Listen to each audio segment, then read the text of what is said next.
Welcome to the Her First podcast, a platform to help online business owners, coaches, and creators gain the confidence needed to build a successful business while creating a sustainable lifestyle balance. We are here to help you prioritize yourself in business and life. I'm Joanna Newton. And I'm Michelle Puolani. In this podcast, along with the Her First Collective, you can engage in the challenges women face in business, ways to increase your impact or income online, and how to make it all work while launching, scaling, or maintaining. Spoiler, it's not about perfectionism, hustling, or a copy-paste methodology. Let's dive in. Today's episode is going to be a chatty one. Michelle and I haven't caught up in a while with what's going on in our lives outside of the podcast, so we thought we would do it live with all of you listening. So if you're interested in learning more about our personal lives, our professional lives, what's happening in our day-to-day, then stay tuned. Michelle, I'd love to kick it off to you to get started because I know you've had a lot going on in the past couple days. You've shared some of that on your Instagram, but I'd love to kind of know what's going on with you. My personal life has been a dichotomy of everything is amazing and also not so much at the same time. Like everything in my life, I'm so grateful for. There's so much happening with my partner and my personal life and how I'm feeling and fitness. And it feels like everything is really going great. But I did get some health news in the past 6 months to a year that has definitely been affecting the way that I'm showing up in my life and especially in my business. And so on this platform, we talk about prioritizing you in business and life. You are not your business, technically. Like you are a fully formed person. You have relationships, you have value, you have worth, you have all of these things about yourself, interests, wants, desires that are not necessarily tied to your business, but you show up to your business as a reflection of your personal life. A lot of what's happening sometimes is how you can show up in your business, especially if you're a personal brand. So I think it's important to talk about the two and really understand how they relate to one another and when you have to think critically about how you're either differentiating between the two or how you're bringing them into cohesion and making it a cohesive, synergistic relationship. So with everything that's been going on with me, I feel like it's been a lot of highs and lows. Like there are a lot of times where I'm just like so tippity top. Like I am at the height of my gratitude, my excitement, my energy, my joy, and I'm just living this abundant, wonderful mindset of like, gosh, I'm so lucky. I'm so blessed. I have all of these wonderful things going on. And then there are times, of course, when things dip. And that happened to me this week on Monday. What happened that set it all off was that I had a follow-up call canceled because the nurse practitioner called in sick. Totally fine. That happens. It's no big deal. Canceled. Okay. I get on to rebook it. We can't book you again until end of February. And that's when I lost it. Like tears, frustration, anger.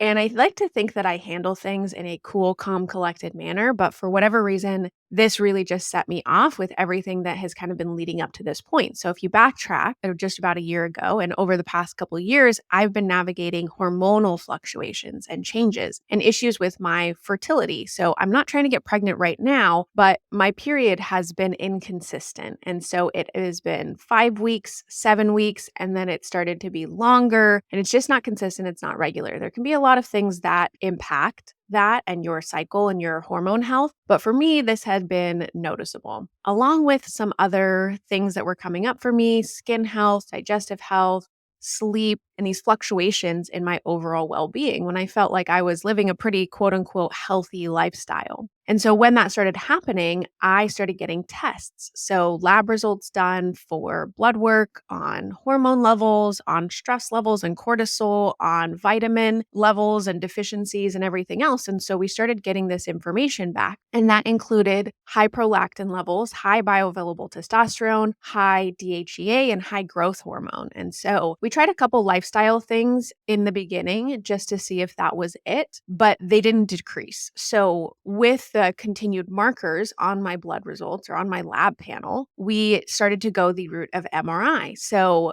I did a pelvic MRI to get started and kind of figured out what might be happening there. There may be some things indicative of PCOS, but it's not super major right now. And that's kind of being managed. Okay, so we do a pituitary gland MRI. So we do a brain MRI, which, by the way, have you ever gotten an MRI, Joanna? I have never gotten an MRI. Never. I had never gotten an MRI before. It was totally new to me. It was like full body, very interesting. So they focus on a certain part of your body, right? But you have to lay down and they put you into this big tube and then it makes these noises like wah, wah, wah, but like really loud. I don't know if that's the exact noise. I can't say tonality wise, but something like that. And it's very loud. So it's kind of an interesting experience. You're just kind of like breathing. They do give you earplugs, but it's not exactly a calming experience. Does it take a long time? It does. I don't know exactly the length of time that it takes, maybe 30 minutes or so, but they have to do a couple different things. And there's like with or without contrast. And the contrast is this thing that they put into your veins. So they put it into your bloodstream. I think it's your bloodstream. I'm almost 100% sure it's your bloodstream, but it shows up differently in the scan. I don't know what it does. I'm not a medical professional in any way, shape or form, but it's really interesting. So I get the MRI, my pituitary gland. I hadn't really thought about it at the time, but the technician actually asked me, "Oh, do you have headaches?" And I was like, "Actually, yeah, I have started consistently getting headaches recently," and hadn't thought to pair the two together. I was just thinking, okay, this is more of an internal thing with my hormonal levels and everything else. But I started being symptomatic sometime last year. So in terms of the MRI schedule, I was supposed to get it done earlier. And then I had it booked out. And then it got canceled because they had to get some parts for the machine. So it pushed my MRI back actually until the end of November, November 28th. And I get the results right away. Like they're pretty good about that in terms of the MRI. So I got to log into the portal. And so I saw that there was something called a pituitary adenoma, which I have no idea about. So of course I Googled it and tried to figure out like, what is this thing? So it's a benign tumor that grows in the pituitary gland and can affect your hormones. So essentially there can be tumors that you find out about that have no symptoms. It's not changing your hormone levels. Like there's nothing happening there. But this particular one is causing the elevated hormone levels and everything that I'd been going through. Okay, thank goodness now we know. So then I expected to get a call from my practitioner, didn't. Okay, reach out to them. They can't book anything until January 22nd, which is 2 months later after I've gotten the MRI. Okay, that's fine.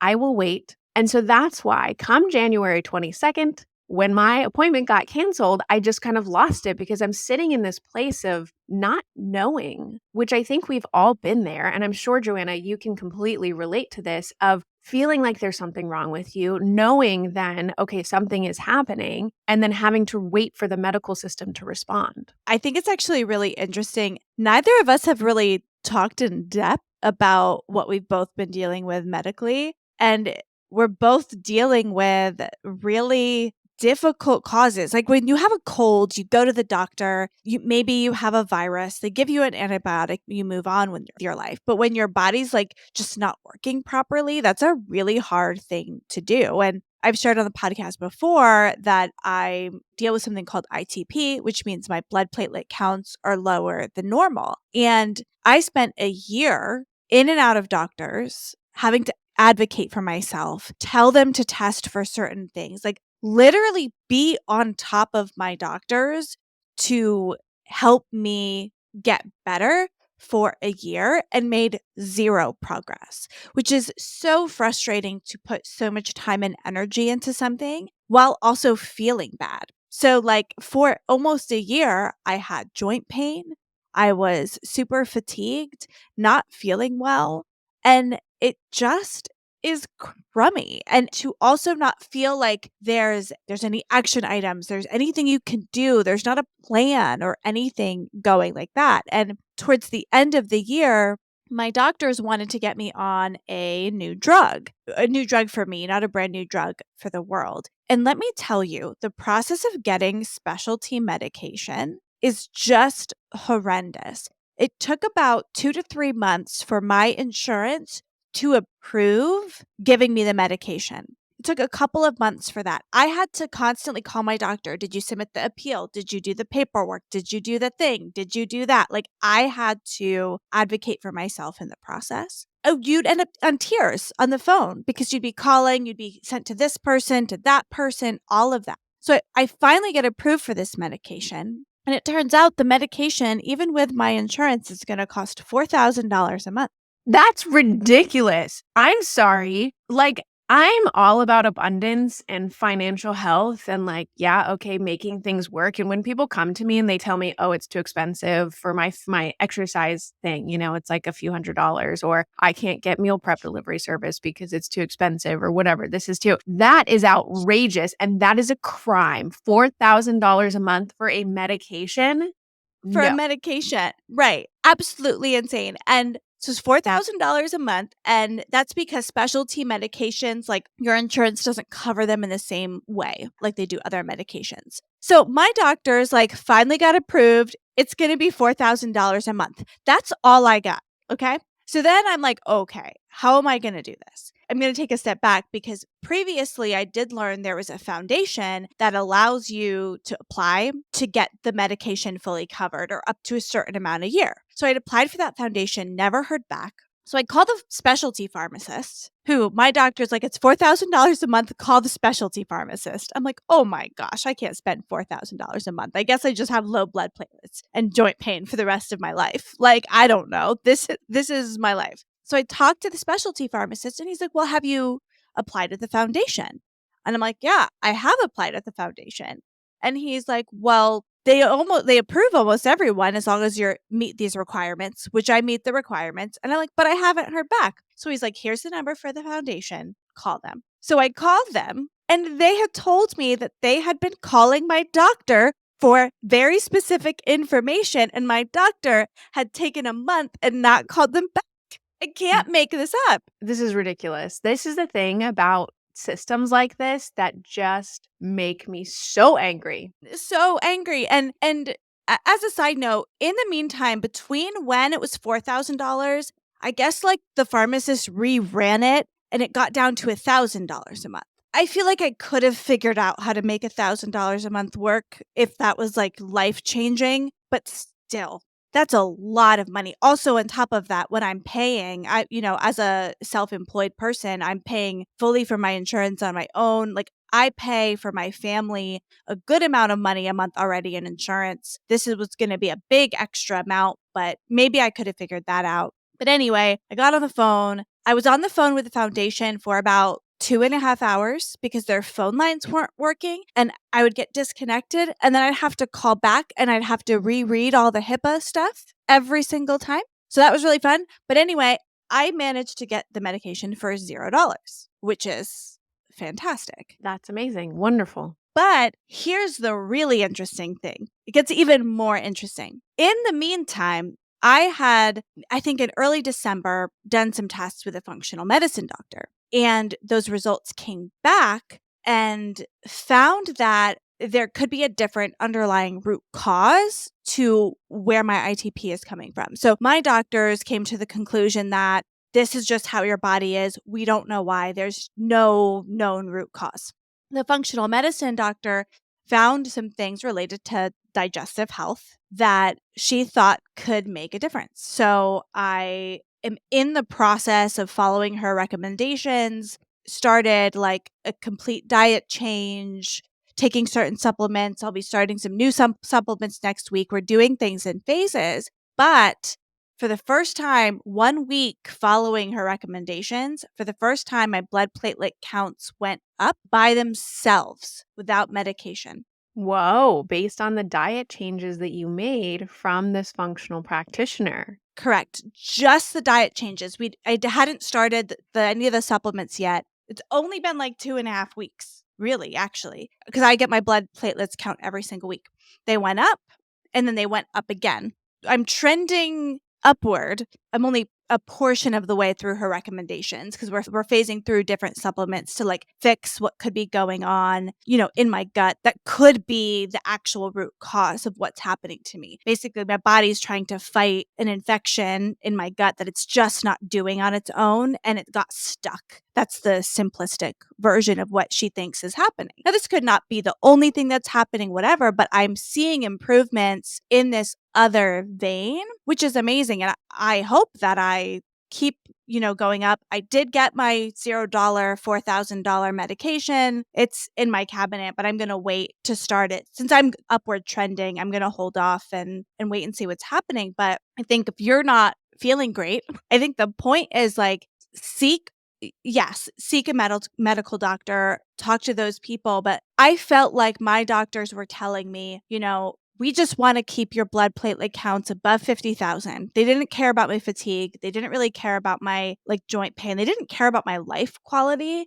And I was like, I'm too young to just be like, I'm going to be tired and my body's going to hurt all the time. I'll also add, even though my platelet counts are still not fantastic, they're going up. My fatigue is like way better. My joint pain is way better. So the symptoms, actually, if I didn't know my blood platelet counts were low, I wouldn't think anything was wrong with me, right? That's so interesting. So I, come from the health world and I have spent years, we've never gotten into this on the podcast, of course, because it's not super relevant, obviously, to business as we talk about it on the whole. But I have spent years navigating that health world and doing different things. So I am a big believer in functional medicine. I'm a big believer in naturopathic solutions. And if you can address something in terms of diet, in terms of lifestyle, in terms of healthier supplementation options, as opposed to straight prescription medication, I'm all for it. And transparently, I did Accutane a long time ago as an adult in my early 20s, and it completely ruined my gut health and really changed things about my body that I can never get back. So if you're listening and for some reason thinking about doing Accutane, DM me and I advise you not to, and I will tell you why. So in any case, beyond that, I did address a lot of diet stuff. I was diagnosed with SIBO at some point, which is small intestinal bacteria overgrowth. I did the testing. I've done multiple gut health testing things. I've addressed my diet when it comes to Viome, Viome. It's like a red light, green light system for food. I've done different diet protocol when it comes to Whole30, elimination diets, Ayurvedic cleanse, all of these things. And I'm predominantly gluten-free, dairy-free. For a long time, I was lentil-free and legume-free and tend to eat a rather healthy diet, look for the most part, right? From a lifestyle perspective, when it came to working out, I started working out last year. So 2023 was a really big year for me in getting my fitness back in order since the pandemic, because I used to teach and coach in fitness. And so I was really active in that area, but then the pandemic hit and it just changed that. So last year I started with bar method and I worked my stability up through the first half of the year. And then I moved into more circuit, high intensity training. And I've been doing that and I love it. So it's 3 to 5 times a week I train in that circuit setting, and that's strength training and cardio and agility and all of these things. I sleep a predominant amount of time at 9 hours. So I sleep a significant amount and I have my stress relief tendencies. So I have all of these things from a lifestyle perspective and what I consider to be dialed in. And that's why over the past couple of years, as I feel like my health has declined and little things in terms of looking at myself in the mirror, my eyes, my skin, my hair, these things that I should be based on my very prolific green, veggie, antioxidant fruits, whole foods and protein-based diet, that I should be okay. And so I think the tough thing is when you feel like you're doing the right things and then these markers are off. And so when I first started getting this, I had to be the one who also insisted on testing my hormone levels and my vitamin levels because I felt like something must be wrong. And it's amazing how much you do have to advocate for yourself. And you also have to have discernment. A lot of practitioners are going to just want to hand you something and say, this is what you're going to do. Take this, do this. And that advisement, even though coming from a good place, isn't necessarily the right place for you. And medical professionals, unfortunately, we won't get into the depth of this conversation today, but medical professionals are really trained to prescribe. They are trained on surgery. They're trained in those modalities. They're not trained on nutrition. They're not trained on functional medicine. They're not trained on how the different parts of the body relate to one another. And so there's a huge amount of that lacking in that field. So as I started discovering these things, focusing obviously on the lifestyle aspect, ruling those things out, knowing that those weren't the case, getting to this place of, okay, you have an MRI showing this pituitary adenoma, and then thinking like, okay, well, what do I do about this? It's a benign tumor, which is great. It's not cancerous, and it is theoretically growing relatively slowly, but I am noticing these things in my life symptomatically that it's affecting. It's affecting my peripheral vision. So I'm running into shit more often. Stuff. I'm running into stuff more often. I'm hitting things with my hands. I'm forgetting things that I wouldn't normally forget. There's a lot of like attention and focus things that are related to it. And that's partially related to my sleep because it's affecting my sleep.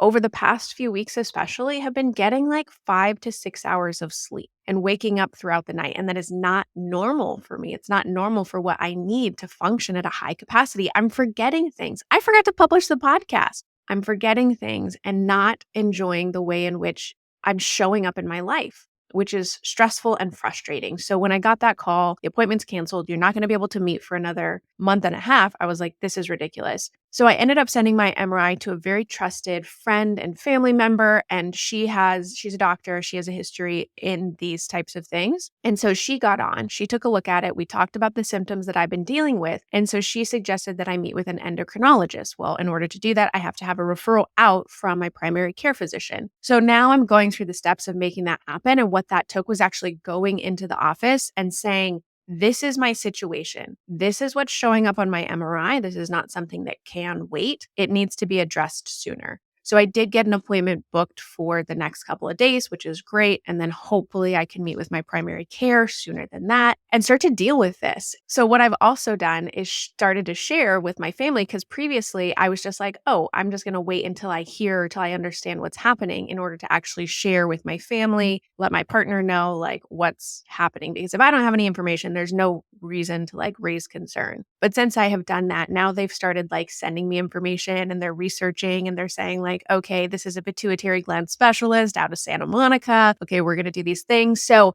I'm not upset about it altogether. It's more just, I want to know what's happening. I want the right information and I want to be able to make the decision based off of that instead of feeling like I'm in this place of limbo. So that's kind of where my personal life has been at. We're going to Hawaii soon on vacation. So I'm looking forward to that and just getting myself to a place where I feel good on a daily basis. Like I know as women, we always have those hormonal things happening. We have those fluctuations. We're going to have good days. We're going to have bad days. Realistically, I just want to be in a place where I know that I'm doing the best for my health. I know that I'm headed in the right direction. And I know that there's not something else that feels like it's inhibiting me that I don't have control over.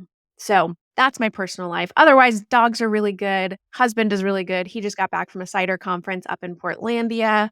And it's been overall really good. I'm grateful for my nieces and nephews. My niece turns 4 this month. She was born at the beginning of the pandemic, the beginning of COVID. It blows my mind how rapidly the past 4 years have gone by, how we've been through so much, and just how everything is evolving and shifting and growing. My daughter, who's 6, she went to her first cheerleading competition this weekend. Oh my gosh, I saw it on Instagram. That is so cute. Tell us more. She was so cute. And I'll tell you, if you would have told me that I was going to be a cheer mom, like I wouldn't have believed you. Like that is just not something I saw for myself. Come on. Like I also have this thing about like cheerleaders just cheering for the boys and baking them cookies in their locker, like that whole cheer culture thing.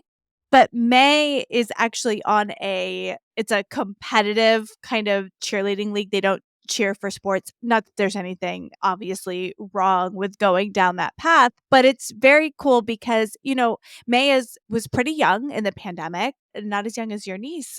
But I think those like 1 to 2 years at home made her pretty shy and pretty close to us. So going to activities, doing things like that was always a struggle. And she had danced for a while and stopped dancing because she didn't want to be away from us. Like that time away from us was really hard. But she decided she wanted to try cheer. And so we were really too late, I guess, to sign up for the town cheering. Apparently, they start signups in March for the, summer, fall season where the little girls cheer for the little boys playing football. And we missed that, but I found this little competitive division where they meet for a certain number of weeks and then go to a competition. And but this is the youngest group. It's for 4 to 6 year olds, and they practiced for a few weeks, went every week, learned a routine together. Their cheer routine was to Welcome to New York by Taylor Swift. But we get all ready, we curl her hair, we get to the cheerleading competition, and we walk in, and there's a stage, and there's lights, and there's screens, and there's all girls walking around in cheerleading outfits, costumes, uniforms, cheerleading uniforms. And she looks at me and she goes, "Mommy,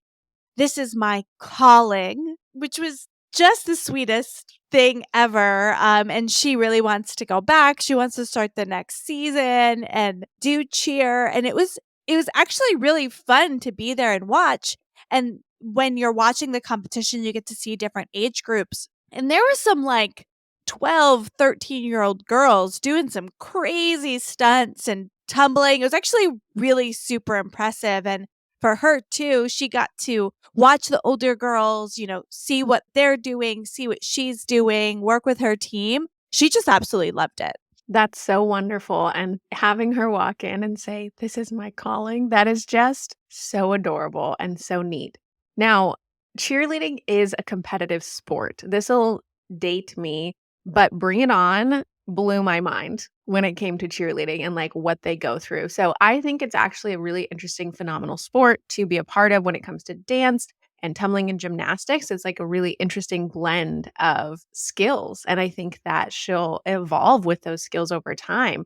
I see a lot of online social media folks who do those stunts, and I think it's really impressive. And it takes agility, it takes power, it takes strength, it takes trust and relationship building. And so there are a lot of positive dynamics that can come out of cheerleading in that experience. So that's really sweet. Well, as far as professionally, let's get a little update on Millennial Marketer and see how things are going there for you. So we're having a great year so far. We're continuing to grow, find new clients, find new folks to work on our team. We've been expanding our copywriting team, which has been a lot of fun, bringing in new people to help and write, because that's just such an important and time consuming part of a process of a lot of projects. But we're really close to launching something that's going to put us in like the next phase of our business, which we're really excited about. I was working on this yesterday and watching all the content and putting it together for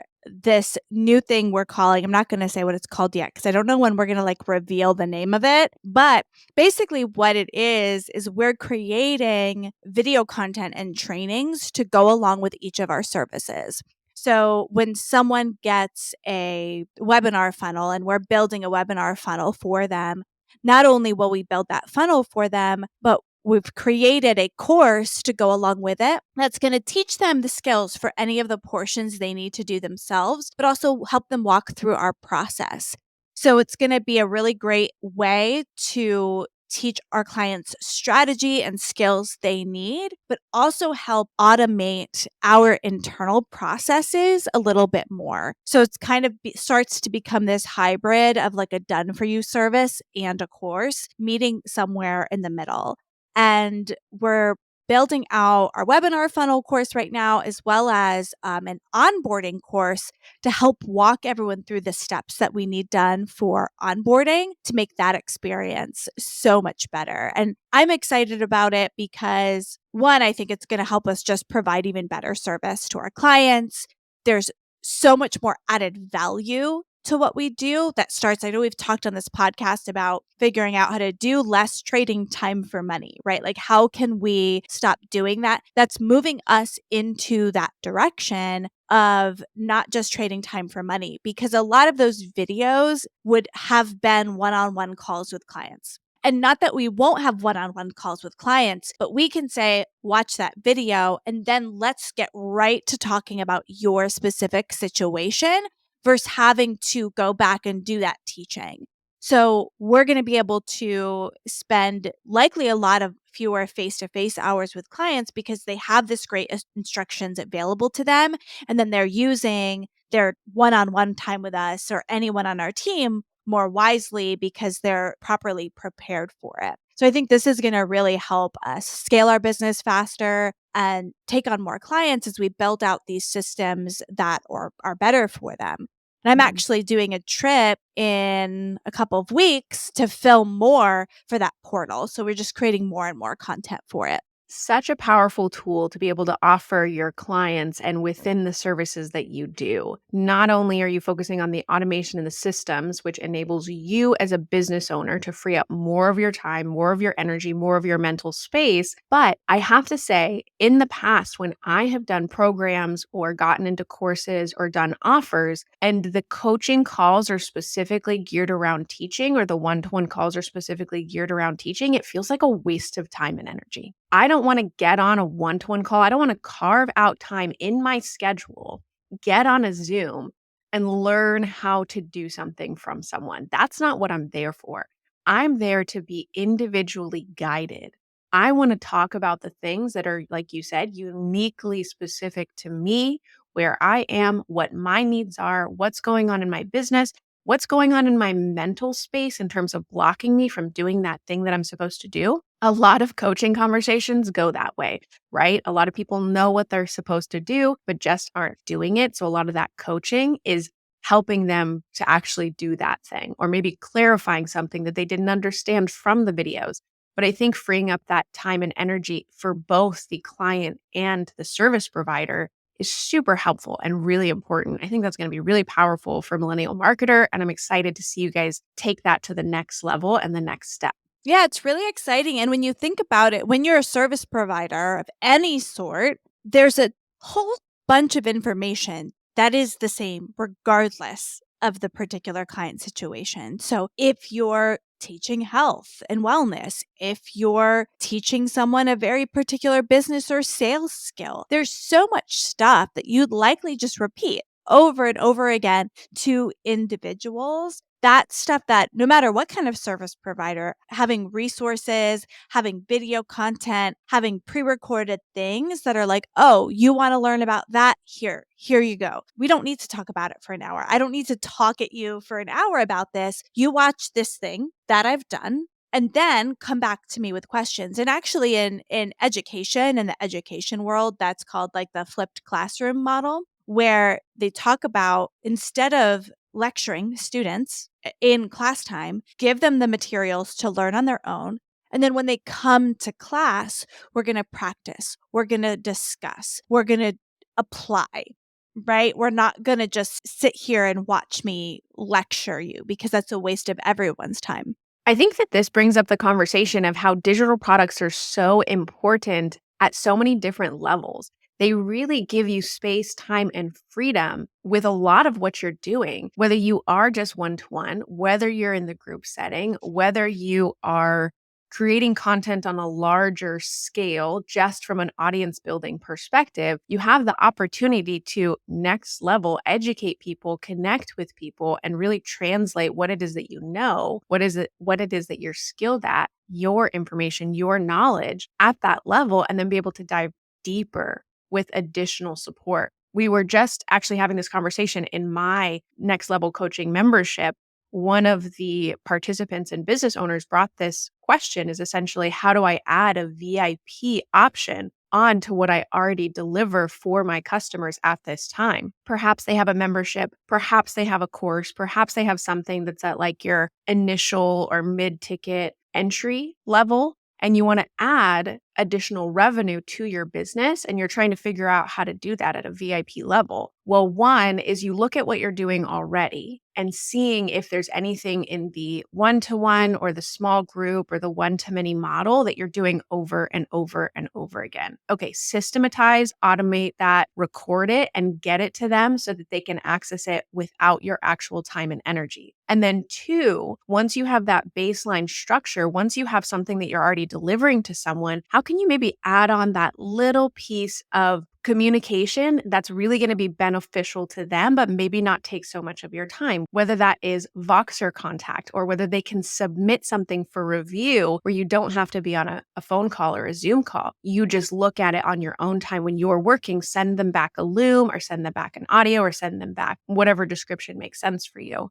These little ways are really great opportunities to see how you can add to the bottom line of your business, improve the experience for your customer or consumer, and continue to grow and scale your business. I think it's a really great way to approach what it is that you're doing and looking how you can enhance that experience. And I'll add to that piece too. Another added benefit of doing that, of doing what we're doing with Millennial, is quality control and training of new employees. So imagine when we have all of this built out and I bring on a new copywriter. I can say, this is our webinar funnel system. Go watch it. Your role is the copywriter role. And then I'm not sitting on a call training them. And then they have very clear expectations of their job and what my job, what the client's doing, what they're doing by watching it from the client's perspective. They watch through the system. They hop on me with a call. We talk through any questions. They're ready to go. They're trained. So you can also use these materials to train and grow and scale your team. I don't know how many times any of you have ever started a new job. You get to a new job. Most new jobs don't have really good training. You are lucky if you have a couple of calls with someone telling you what to do. And mostly, like, you're on your own figuring it out. Imagine if you went to a new job and you actually had for that first, that first week, you never know what to do with yourself. You're not sure what to do. You're waiting for your boss to tell you what to do. And it's super awkward. If you had a video catalog that talked about the company culture, the experiences, even if you had training videos for your customers, the person could watch those and learn everything that they needed to know about the company. So digital content and digital resources have so many uses, right? Like, you can sell them, you can monetize them, but you can also utilize them to just make your business better overall. Beautiful. I love it. Yep. That's exactly a great way to go about leveraging what it is that you've done and being smart about it and noticing that this takes time. It takes effort. You have to be able to pull back from the services, from what you're doing on a daily basis to be able to think strategically about this. But you make the time, you make the space, and you know what? It's going to save you time, energy, and resources across the course of your business in the trajectory of what it is that you're doing as you scale and grow. So I know if you're thinking to yourself, I don't have the time for that. I don't even know how to get started. I don't know what I'm doing when it comes to that. Well, obviously, you can reach out to us. You can join the Her First Collective in our Facebook group. You can ask these questions where we speak openly about it. It's a complimentary group that you can get feedback directly from either Joanna or myself or other business owners who are experiencing similar challenges or setbacks. So awesome. I love it. I'm so excited to see Millennial soar this year. And I'd love to pivot a little bit because I know you're very busy with TBH and have a lot going on, lots of things, but it's in a completely different realm than both of us normally live in because it's a physical product. Do you have any updates and things you want to share about how all of that's going? Yeah, absolutely. I have to say, again, transparently, that it's been challenging balancing both businesses, right? It's been challenging thinking about my personal brand, introducing this new offer, this new product, while also focusing on TBH. I think that I'm going to take the time on our trip to actually really invest into Michelle Poolani, set up the systems that I want to have for this new smaller product, and then really just focus on traffic from there. Because I can do the traffic, the content creation, that makes sense to me. It's easier to implement in my schedule. But sometimes when I'm like building something out, I go back and forth a little too much. So I will say, I feel like I'm a little scattered in my schedule and I'm really working on solidifying that and nailing it down. TBH, To Be Honest Beverage Company, is going wonderfully. It is growing at a really reasonable rate. It's not like booming too quickly, which obviously sales could always be better on that front.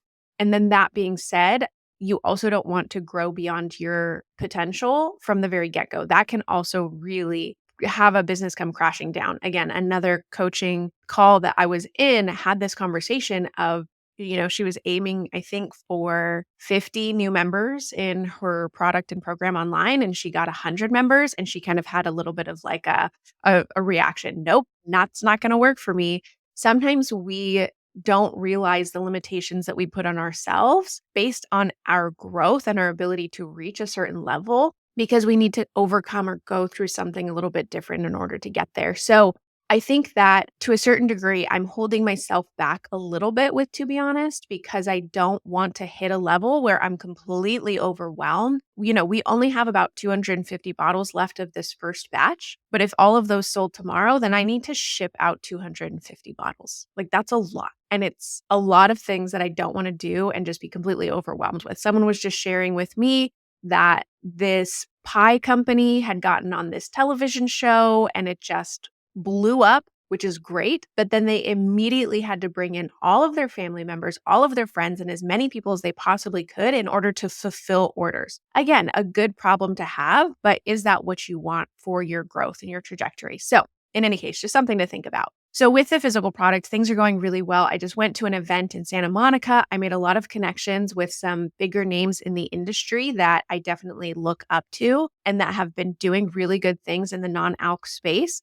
And so making those connections and potential collaborations for the future are a really wonderful way for me to network as we're getting started and as we're growing. You know what it also made me realize is that there's so much about this industry that I do not know. Like, I feel like I've been in business for a long time. My husband has been in business for a long time. So there are a lot of things in the business world, brick and mortar, online, that we get, that we understand. There's lingo, there are different things that we look out for, KPIs. Like, we think differently than your traditional 9 to 5 employee. We talk differently. I know that we approach things differently. But being at this event made me realize there's so much to learn about this new industry that I'm getting into, and not in a bad way. What I'm really actually trying to do right now is to celebrate and honor and acknowledge that I don't know everything, and that's okay. That it's actually a more exciting for me and I can bring more passion when I don't know everything. Makes me think of that music thing that's like more passion, more passion, more footwork, more energy, more energy. I love that you just did that. So it's making me realize there's so much to learn, but that we're also doing really well. Like, our table display when we go to markets, when we go to events, is really refined. Our product is top notch.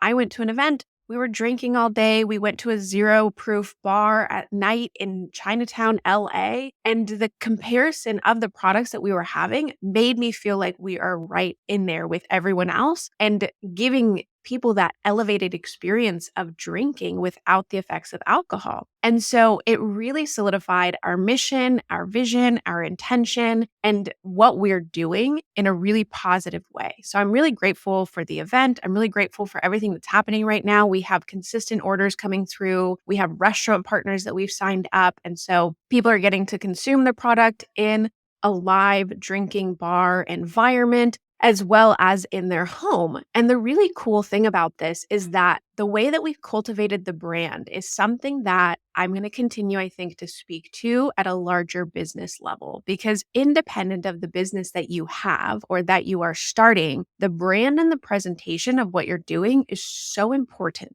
It's so important, especially based on how you plan to get customers. Joanna and I have talked about different models of gaining clients. Whether that is direct outreach, right? The communication where you're going out to people, you're emailing, you're DMing, you're trying to gain and muster up sales that way, getting in front of other people's audiences, whether that's guests on our podcasts or whether we're being guests on other people's platforms, getting into other people's memberships, presenting to their audiences, growing in that front, whether you are running ads or doing paid media or whether you're doing organic brand awareness, there are all these opportunities to get in front of people. And you have to be conscious about the way that you're presenting yourself, whether that's language in an email, or whether that's your caption, or whether that's your video, or whether that is your podcast, and you're just in that audio presence, is being mindful of what that brand awareness is and how you're cultivating the perception, how you're cultivating the way in which other people see you. And what we've been able to do, in my mind, and the feedback that we're getting from customers, community members, and anyone who's paying attention to the product is, wow, this is a beautiful brand. I want to try it just based off of the content alone. Oh my goodness, I feel like it's so luxurious. there's just this sense of attraction that happens with the brand and the way that we've cultivated the type of products that we want to present to the community. And obviously, we're trying to back that up with a really high quality product that people enjoy and love to consume. And that way, they'll be repeat customers. But in order to bring people into us, we've been really, really intentional about the brand that we've created. And I think that's really important to talk about and think about for yourself as a personal brand, as an agency, as a physical product, as a digital product service, whatever that is. I think that people are going to buy into that brand of who you are and how you're showing up in a really big way.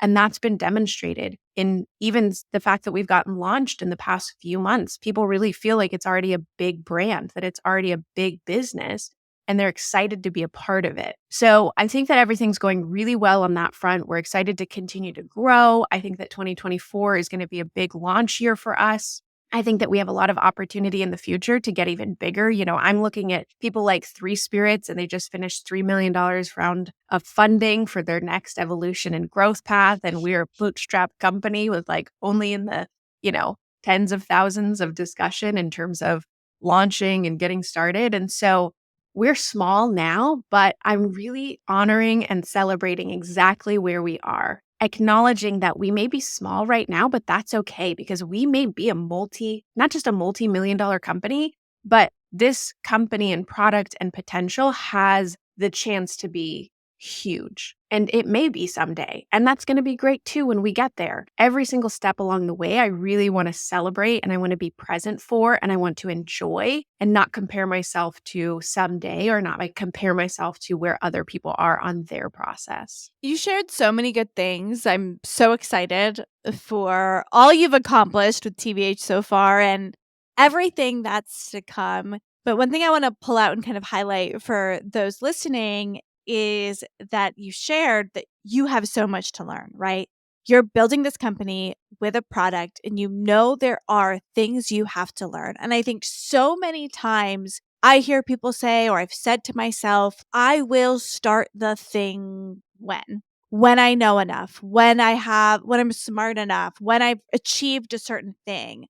If you start, you're going to answer all of the questions. Now, if you start with a mindset of I know everything, you're probably actually not going to grow. That would be bad. But if you just start, say, I'm going to do this thing, I'm going to go down this path. I'm going to read the books I need to read, talk to the people that know more than me, do my research, take one step at a time, do it. By the end, you will be an expert in that thing. And that's great. I remember when I first started social media freelancing, I didn't feel like I had the right to sell myself as an expert, which is funny because I ran social media accounts for brands. It's not like I didn't do it, but I looked at other people doing it and thought they're so much better or smarter or know more than I do. But then as I started actually digging into some of those people's content, I was like, oh, I know that. I know that. I know that. Oh, that's something I didn't know, but now I know it. Now I know it. So going into it thinking, yeah, I don't know everything, but I don't have to know everything. I have to be willing to learn. I have to have some sort of skill, baseline knowledge to run with. But I'm going to learn it as I go. I'm going to figure it out and to not just think down on what you don't know, right? But really be confident in what you do know and then your ability to learn and grow. Yeah, absolutely. And I think this is such a great thing to highlight because in the content creation, in the online business space, in the creator economy, we have a huge sense of imposter syndrome, self-doubt, these feelings that we can't do it. We don't know enough yet. We're not skilled enough. We're not experienced enough, whatever it is. There's something that Rachel Rogers said recently that stuck out to me, that we have to discern for ourselves this difference between qualified and experienced. Just because you are not experienced doesn't mean that you're not qualified. And a lot of times we're not giving ourselves enough credit for even the experience that we do have, right? The experience that you had, Joanna, in running large social media accounts for brands. I've run a lot of people's social media accounts. Do I think that I'm skilled or qualified enough in social media? I question that all the time. But you know what? I've done it and successfully and pretty well for most people. Also, when I see what other people deliver, I'm always disappointed. So I guess there's that. But realistically is that we have to recognize that we can start at any time. And a lot of our influencers in the content economy, they started because they were passionate about something. Ali Abdaal, Justin Welsh, Sahil Bloom, and others really started when they were passionate about something and they were learning so much about it. We have this kind of voracious appetite to learn, to grow, and we think that we have to get all of the information in order to start when really it's the exact opposite. Once we're interested in something, once we love an idea, a content topic, or anything else, you don't have to say, I'm the expert and authority in this, but you can talk about learning about it. Hey, I read this book and I pulled out this idea. This is what I think about it. The social media space is more about contributing your thoughts and your opinions now than it ever has been before. It's not just a platform for education. It's not just here's tips 1, 2, and 3, and this is what you do for X, Y, and Z. That rhymed. But realistically, it's about bringing who you are, what you think, and how you feel about whatever the content topic is. So being more mindful about that and just being able to dive in, take the leap, and know that there's plenty more to learn. There's plenty more for you to grow in the space, but bring the passion, bring the interest, and bring the excitement of whatever it is that you are interested in.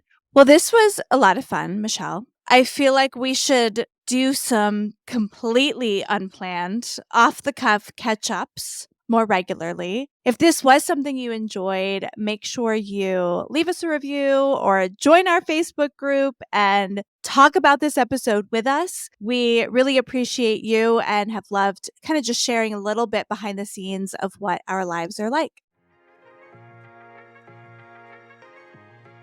Thanks for tuning in. Find the link in the show notes to join us in the Her First Collective, a free Facebook group to discuss the podcast, ask questions of our guest experts, and network with a group of female entrepreneurs who value collaboration over competition. Please subscribe, share, leave a review, and be sure to catch our next episode. What is one thing you can do today to prioritize you in business and life?